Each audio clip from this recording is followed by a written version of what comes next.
예, 감사합니다. 한 4, 5년 전의 케이스입니다. 예, 악몽과 같은 케이스를 부탁받았을 때 이 케이스가 하나 생각이 나가지고 오늘 발표를 하게 되었습니다. 환자는 54세 남자 환자고요. 내원전 30분 전부터의 체스트페인, 온고잉 체스트페인으로 응급실에 내원했고 특별한 과거력은 없었고요. 30회 기여의 스모커 히스토리를 가지고 있는 분입니다. 이 케제를 보시면은 정셔널 리듬의 ST 디프레션이 관찰되고요. 그래서 계속 체스트페인이 있었기 때문에 일단 이머전시 CAG를 했습니다. 미드 ICA 토탈 오클루전이 있고요. 정셔널 리듬이 있었기 때문에 페이스메이커를 넣었습니다. 그리고 LAD를 보시면요. LAD는 오스부터 CTO 리전이 관찰되고 있고요. 그래서 일단은 MI 컬피 베슬부터 PCR 했습니다. 시너지 3.0 28을 스텐트를 하였고요. 프록시말 스텐 사이트에는 어지번트 4.0으로 본론을 하였습니다. 그리고 보시다시피 디스탈 IC에도 리전이 있었기 때문에 시너지 3.0의 16으로 추가 스텐트를 하고 프로시저를 끝냈습니다. 그리고 나이가 젊기 때문에 LAD CTO를 프로시저를 좀 해보자 하고 이틀 있다가 다시 CTO 인터벤션을 시작을 했습니다.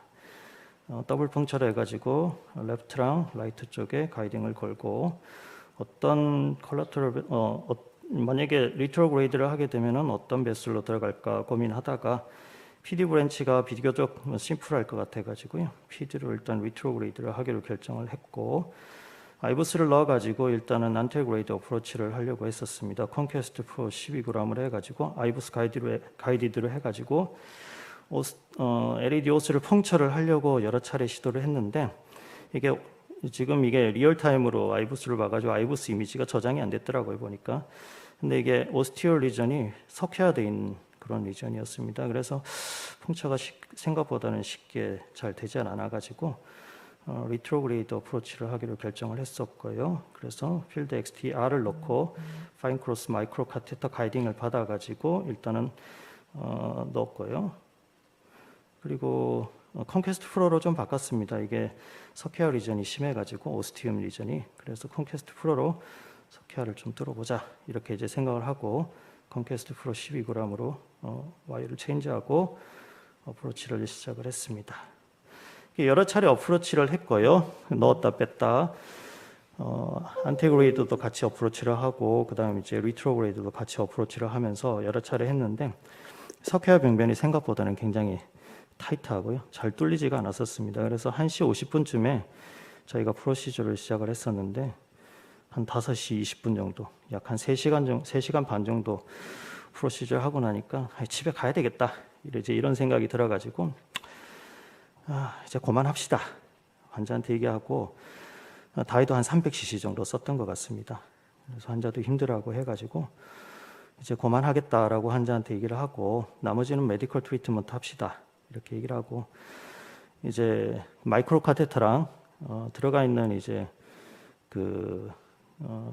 콘퀘스트 프로 가이드 와이어를 리무브를 했습니다. 보통 이제 리무브 할 때 이게 지금 콘퀘스트 프로 가이드 와이어가 이게 이제 칼시파이드 리전에 이렇게 페네트레이션 하려고 여러 차례 시도를 했었습니다. 그래서 이 과정을 좀 설명드리면은 처음에 이제 아이부스를 보면서 페네트레이션 하려고 여러 차례 시도를 했었고 페네트레이션이 잘 안 돼가지고 일단은 거기에 꼽아 놓고 약간 로테이션도 해보고 그렇게 시도를 했었습니다. 근데 아마 그런 과정 속에서 아마 샤프트 코어가 약간 크랙이 왔던 것 같습니다. 이게 패킹이 된 상태에서 이렇게 와이어가 이렇게 로테이션 되고 그러다 보니까 아마도 이제 코어 샤프트가 아마 크랙이 된 상태가 있었던 것 같고요. 알게 모르게 결정을 했었고요. 마이크로 카테터랑 가이드 와이어를 리무브를 했습니다. 두 개를 보통 이렇게 같이 쫙 이렇게 당겼어요. 이제 끝내려고 해가지고 마이크로 카테터 나와 있는 거랑 가이드 와이어를 같이 이렇게 쭉 당기면서 뺐는데 스무드하게 빠지길래 좀 빠지는구나 하고 쫙 뺐습니다.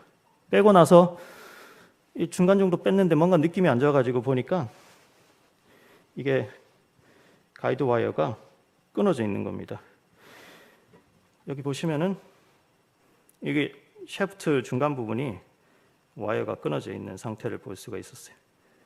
원래 이때 처음에는 암플라츠 가이딩 카테터가 원래는 그 RCA 쪽에 걸려 있었는데 이제 이 끊어진 거를 확인하고 이제 순간 멘붕이었었습니다. 이걸 이제 빼내야 되니까 어떻게 빼낼까 이제 고민하고 있는 찰나에 환자가 마침 그때 기침을 하면서 약간 움직이면서 이 가이딩 카테터가 빠져버렸습니다.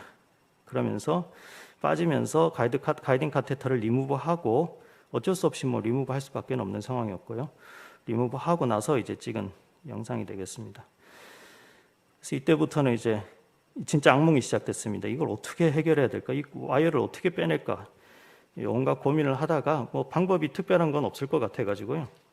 결국 뭐 스네어를 쓸 수밖에 없어가지고 스네어를 일단은 이렇게 여러 방법을 통해 가지고 스네어를 각도를 맞춰 가지고 좀 꺼내 보려고 많이 노력을 했었는데 여기 보시다시피 이 와이어의 그 끊어진 팁이 잘 안 보이는데요. 와이어가 너무 가늘어 가지고 와이어 팁이 거의 뭐 저기 에어타의 벽 쪽에 거의 근처에 붙어 있는.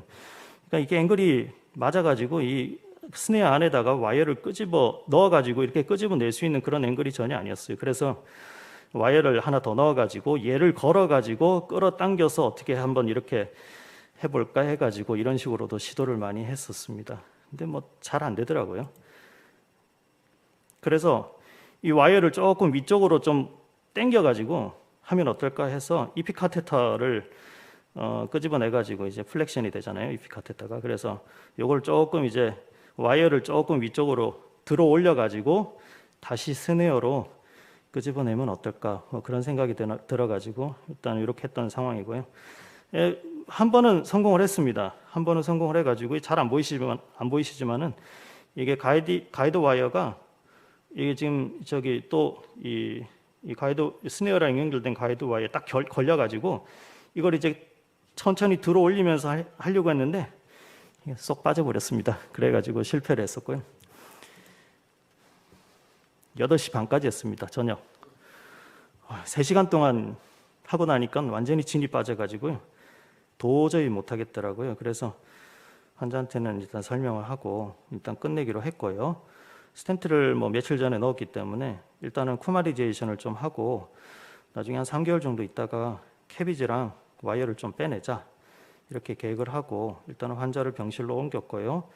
헤파린을 아이브로 달아가지고 조금 이제 지켜보기로 했습니다. 그리고 쿠마리제이션을 세팅해가지고 일단은 퇴원을 할까 그렇게 일단은 생각을 했습니다. 다음 날 환자를 봤는데 체스트 페인은 없고요. 바이탈도 괜찮고 CKM 트로포닌아인은 뭐 살짝 올라가긴 했는데 크게 문제 없고 에코를 봤는데 원래 RCA가 막혀 있었잖아요. 근데 LED 테리토리는 전혀 문제가 없었고 MI 인저리 때문에 RCA 테리토리만 그래서 월모션 장애가 있었습니다. CT를 찍어봤습니다. 혹시 와이어 팁이 에어틱 그 월을 뚫고 들어갔는가 확인해 보려고 CT를 찍었는데 다행히 뭐 그런 부분들은 관찰되지 않았습니다. 이 하얗게 보이는 점이 이제 끝부분을 제가 따로 캡처를 해가지고 올려놓은 건데 에어타를 뚫고 지나가지는 않은 상태입니다. 그래서 일단은 쿠마딘을 세팅하고 있는 상태였는데 3일째 되던 날 환자가 체스트 페인을 호소하면서 조금 힘들어해요. 그리고 BP도 살짝 떨어지는 느낌이 들고요. 에코를 보니까 월모션 장애 체인지는 없는데 페리카드 이퓨전이 새로 생겼습니다. 여기 페리카드 이퓨전이 새로 생긴 게 관찰이 되고요. 카디악 엔자임은 올라가지 않았고 그래서 CS에 다시 컨설트를 했습니다. 바로 그냥 캐비지를 해야 될 것 같고 와이어를 빼내야 될 것 같아서 EKG는 큰 변화는 없었고요. 그래서 일단은 이틀 있다가 캐비지 날짜를 잡았고요. 그 캐비지 하는 당일날 다시 엔지오를 찍었습니다. 엔지오를 찍었는데 영상이 플레이가 안 되네요. 찍었는데 여기 보시면은 이번에는 와이어가 중간 부분이 끊어져 있었어요. 이게 이제 모션이 있던 부분이기 때문에 아마 와이어가 계속 이렇게 왔다 갔다 하면서 아마 여기가 끊어진 것 같습니다. 그리고 지금 영상이 잘 안 보이는데요. 이 와이어 팁이 끊어지면서 와이어가 안으로 좀 밀려 들어가고 그러면서 여기 프록시멀 끊어진 와이어 그 끝부분이 이게 왔다 갔다 하면서 이게 좀 RCA 쪽으로 들어가면서 RCA 프록시멀 베스 월을 뚫고 조금 뚫고 나온 거를 볼 수가 있습니다. 여기 지금 와이어 팁이 보이는데요. 이게 지금 엔저를 보면 볼 수 있는데 이게 와이어가 베스 월을 뚫고 이렇게 밖으로 조금 나와 있는 걸 볼 수 있어요. 그래서 보시면은 크레니얼 뷰를 보시면은 여기 끊어져 가지고 심장이 움직일 때마다 와이어가 들썩들썩하는 모습들을 볼 수가 있습니다. 아마 이래서 이제 페리칼 이피전이 생겼던 거구나라고 이제 알게 되었고요. 그래서 리마 찍고 이제 OP를 들어가고요. OP는 이제 그 다이아고널 브랜치에 사피너스 베인 그래프트를 했고 리마에다가 디스탈 LAD를 붙였고요. 헤모페리카디움이 있어가지고 100cc 정도 드레이니지 했고 ICA 와이어는 리무브를 했는데 그 이제 콜라테럴 채널에 있는 그 와이어는 리무브를 할 수 없어가지고 그거는 놔둔 상태로 OP를 끝내고 나왔습니다.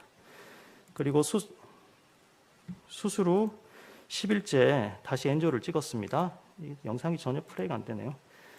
엔지오를 찍었는데 엔지오에서는 지금 RCA 와이어는 리무브된 걸 볼 수가 있고요. 스텐트 있고 하는 부분들은 뭐 깨끗합니다. 깨끗하고요. 전혀 엔지오가 안 돼서 플레이가.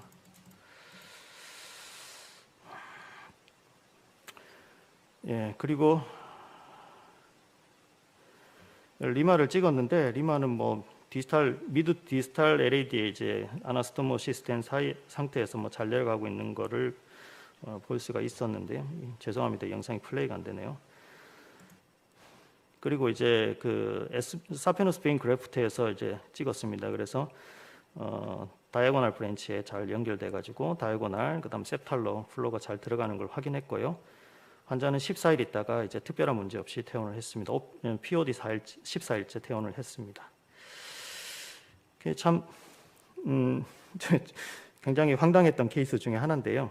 와이어가 이제 트랩이 된 그 완전히 끼어가지고 그게 이제 빼는 과정에서 그게 이제 중간에 샤프트가 끊어진 그런 케이스인데 우리가 어떤 경우에는 당할 수 있을 것 같습니다. 그래서 이게 와이어가 낀 경우에는 이제 카운터 클락와이즈 혹은 클락와이즈 로테이션으로 한 7, 8번 정도 하면서 가볍게 당기는 방법으로 와이어를 좀 뺄 수 있지 않을까.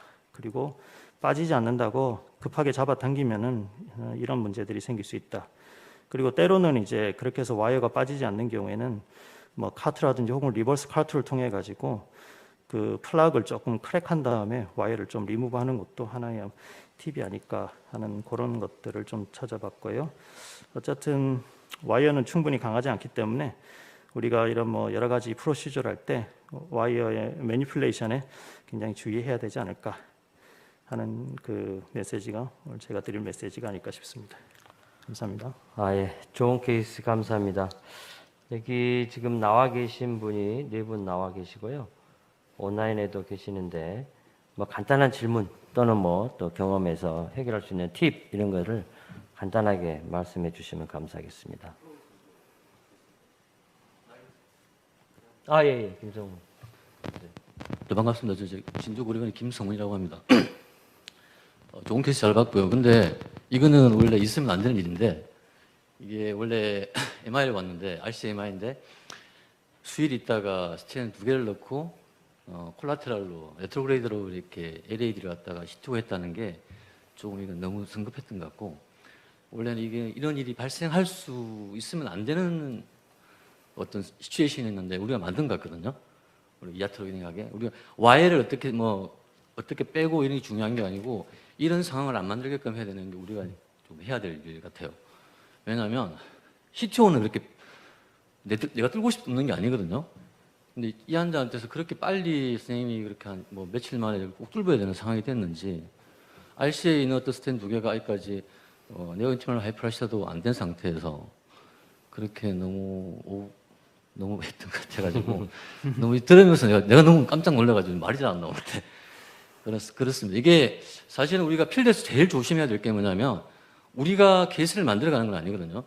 우리는 이 케이스를 갖다가 이 환자를 갖다가 어떤 컬프릿을 해결하는 사람들이 우리지 이걸 컬프릿 해결하고 나가지고 아트를 하는 사람들이 아니기 때문에 자꾸 우리가 아트를 하려고 하기 때문에 문제가 생긴단 말이에요.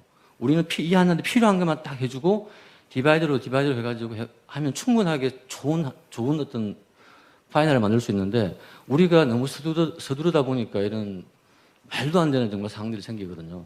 그래서 우리가 할 때는 좀 너무 급하게 하지 말고 특히나 젊은 사람들한테서는 좀 그런 생각을 가지고 좀 우리가 인터벤션 하는 게 좋지 않을까 제 나름대로 생각입니다. 네, 감사합니다. 잠깐만 드릴 말. 최윤식 선생님. 예. 네, 여의도 성모병원의 최윤석입니다. 저는 뭐 다른 쪽으로 말씀드리는데 저도 비슷한 케이스 경험이 있는데요. 그래서 한번 저희가 그 CTO 하는 일본 선생님 왔을 때 하는 여쭤보니까 이게 어떤 뭐 그런 디시전의 문제가 아니라 이 구조 자체가 이 와이어가 콘캐스트가 코일드 와이어거든요. 그래서 아시다시피 코일드 와이어 가이아도 마찬가지고 이게 잘 끼고 부러지고 이러는 특성이 있다고 그럽니다. 그래서 특히 가이아 같은 거 이렇게 여러 번 돌려서 이럴 때는 부러질 염려에 대해서 항상 조심을 해라 이런 말씀을 저희가 들은 적이 있거든요. 그래서 네. 그런 점을 우리가 가이아도 많이 쓰고 콘캐스터 쓰니까 고려해야 되지 않을까 싶습니다. 네, 감사합니다. 예. 우리 김지박 선생님. 예. 네, 김포오리변 김지박입니다. 저 프로시저에 대해서 질문드리고 싶은 부분이 있는데요. 레트로그레이드 와이어로 이제 로테이션을 하실 때 마이크로 커넥터가 어디까지 진입이 되어 있었는지 그거와 그리고 평소에도 와이어 리무브를 하실 때 그냥 두 개를 같이 그러니까 보통은 치즈 커팅 이펙트를 피하기 위해서 와이어를 먼저 좀 리무브 한다든지 이런 식으로 보통은 이제 와이어를 먼저 리무브하고 마이크로 카테터를 리무브하는데 아마 그때는 제가 컨디션이 좀 안 좋았던 것 같아요. 그래서 빨리 끝내자라는 생각으로 단순하게 그냥 두 개를 같이 리무브했던 것 같습니다. 그래서 만약에 그렇게 패킹이 돼서 잘 안 빠질 경우 마이크로 카테터를 이전까지 쭉 끝까지 밀어서 보시는 것도 괜찮을 것 패킹이 마이크로 카테터랑 그 가이드 와이어를 같이 빼낼 때 이게 뭐 이렇게 걸려가지고 안 빠지는 느낌이 전혀 없었어요. 그래서 제가 그때 생각한 거는 이게 어느 정도 좀 끊어지기 바로 일보 직전이 아니었을까. 아까 말씀하셨듯이 이게 코일드이기 때문에 아마 이렇게 여러 번 패킹된 상태에서 좀 돌리다 보니까 그게 풀리면서 그리고 샤프트 그곳도 약간 클랙이 되고 그다음 코일도 풀리고 하면서 거의 끊기기 일보 직전인 상태에서 빼니까 이게 약간 패킹된 상태에서 쑥 그냥 저도 감이 잘 안 오는 상태에서 끊어지면서 두 개가 같이 딸려 나왔던 그런 게 아니었을까 당시에 그렇게 생각을 했었습니다. 예, 그래서 시간 저는 관계상 사실은 한 분 끊어진지 정도만 모르고 더 질문을 하시면 예, 김병호 선생님. 예. 군포 지센병원 김병호입니다. 저도 지난주에 스테미 환자분 PCI를 하고 나서 그다음에 이제 스테이드 한 달 정도 있다가 스테이지드 PCI로 이제 프록시말 RCA에 이제 PCI를 하던 도중에 그분도 이제 칼시피케이션 리전이 심해서 볼륨이 잘 되지 않아서 플로우가 없어지면서 환자가 이제 MI 상황이 만들어지고 물론 인터벤션 다행히 운이 좋게 막 수에 맞췄지만 선생님께 여쭤보고 싶은 거는 저처럼 이제 인터벤션 한지 얼마 안 된 사람 입장에서 또 선생님께서 이제 이런 일을 겪으시고 나서 그 다음 인터벤션 하실 때 이렇게 MI 환자를 아까 말씀하신 CTO 환자나 저처럼 이렇게 좀 컴플리트한 리전을 가진 환자를 시술을 하실 때 어느 정도 기간을 두시는지 그리고 그 기간을 두실 때 도움되는 여러 가지 좀 팁 같은 것이 그러니까 여러 가지 정보들을 조금 더 뭐 저 같으면 이제 심장 초음파 결과를 좀 보고 심장 기능을 보고 좀 평가를 합니다만 어떤 것들을 생각하시는지 좀 CTO 케이스는 보통 이제 예를 들어서 MI 후에 CTO가 있다. 그럼 CTO를 뚫어야 되겠다라고 판단된다면은 보통 평균적으로는 한두 달 있다가 보통 하는 경우가 많고요. 그다음에 이제 MI 컬프리 리전 다음에 다른 타이틀 리전이 있어가지고 예를 들어서 그 부분도 PCI가 필요한 상황이다 하면은 이제 조금 시츄에이션을 조금 살펴봅니다. 예를 들어가지고 MI 컬프리 사이트에서 PCI를 마친 다음에 팀이라든지 플러시 그레이드가 괜찮고 환자 BP라든지 이런 것들도 다 괜찮다 하면은 그냥 시뮬테이니어스하게 바로 다른 리전에 어디셔널 PCI를 바로 그 자리에서 하는 경우도 있고요. 근데 만약에 팀이 플로우라든지 블러시 그레이드가 만약에 별로 좋지 않다라고 하면은 예를 들어서 다른 사이트에 리전이 있는데 거기가 만약 디퓨즈롱이거나 그렇게 되면 분명히 또 슬로우 플로우, 노리 플로우 생길 수 있는 가능성이 있기 때문에 그렇게 되면 또 카디악 어레스트가 그 자리에서 생길 수 있고 그런 경우에는 한 4일 내지 5일 정도 텀을 둬가지고 이후에 이제 퇴원하기 바로 직전에 보통 하는 경우가 많습니다. 그래서 만약에 이제 another region이 있는 경우에는 환자 MI 컬프릿 이후에 MI 컬프릿을 해결한 다음에 환자의 플로우 상태라든지 바이탈 상태라든지 환자의 전반적인 또 뭐 여러 가지고 있는 질병이라든지 이런 것들을 종합적으로 판단을 해가지고 바로 하는 경우는 사실 많지는 않지만은 특별히 뭐 아까 말씀드렸듯이 플로우가 좋다든지 특별히 젊은 사람이라든지 혹은 다른 지병이 없다든지 뭐 바이탈 괜찮다든지 이렇게 되면 바로 그냥 같이 하는 경우도 있고 그렇게 합니다. 좋은 케이스 감사합니다.